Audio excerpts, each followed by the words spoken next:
and the one large family, and I think you know probably who I mean, that lived over here where Dr. Marsh's office, now the Ransom family.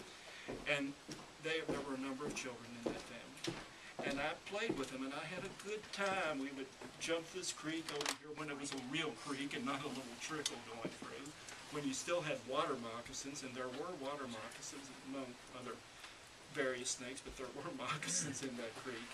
And they would bring their fishing poles over, you know, just very primitive bamboo poles. And it was so fun when they would catch it. One time they caught a catfish. And, you know, and they said, oh, no, you know, stay away from that thing. Like, you know, get rid of it.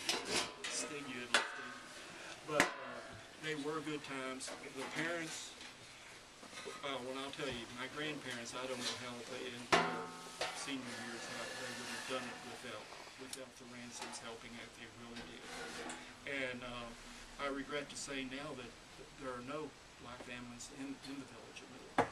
We still have the little church, you know, on the other end. In fact, that end of Middlebrook wasn't much, you know, and you'll still hear people refer to it as Blacksburg. But I treasure those memories. I really do. It was a lot of fun.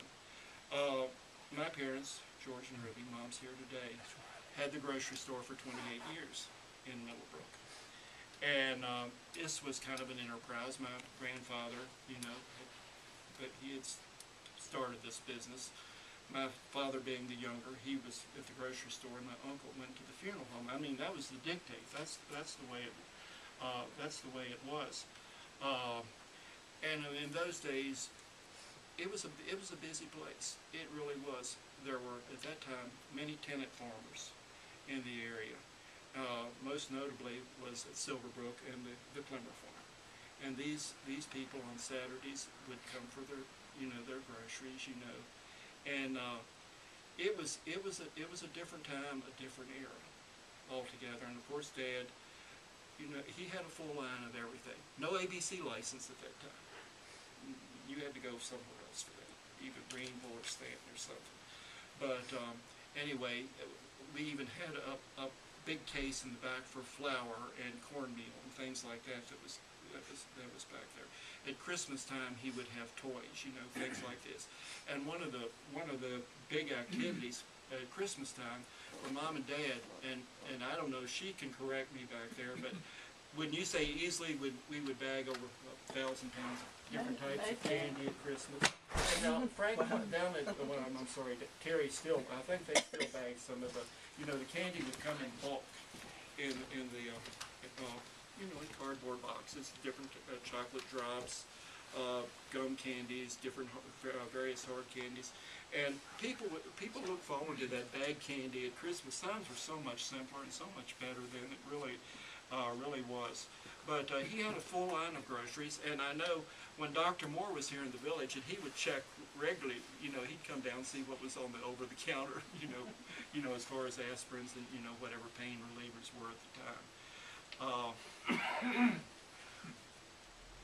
But it was again, I would not trade this for anything, this experience. And then I mentioned that my grandfather, I don't want to dwell too much on the Rosens, but yet I feel like I should, because they were an integral part of this community.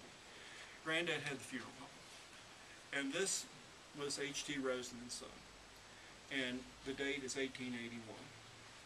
The Hamrick in Stanton, 1865. And many people are still not aware of this. In fact, today I had an interesting experience. I had a new hygienist down at Sam Rouse this morning, and her grandparents are the Oballs from McDowell. And that is one of the few remaining family-owned funeral homes still in existence. The other being the Bears in Churchville.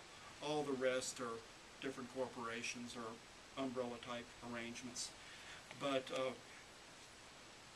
the funeral homes, I don't know, I know some of you know this, but they were kind of an outgrowth of your cabinet making. My great-grandfather, H.T. Rosen, was a cabinet maker. And of course he would make coffins.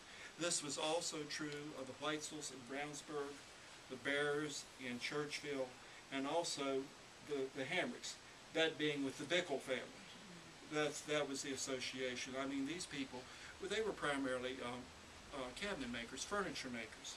And of course, if someone would pass away, they would need a coffin. And that's where that, you know, that's how that all really began. Was through, you know, just the necessity, you know, breeds invention. In fact, this is still true in some communities. I know that I've seen it in one of my travels.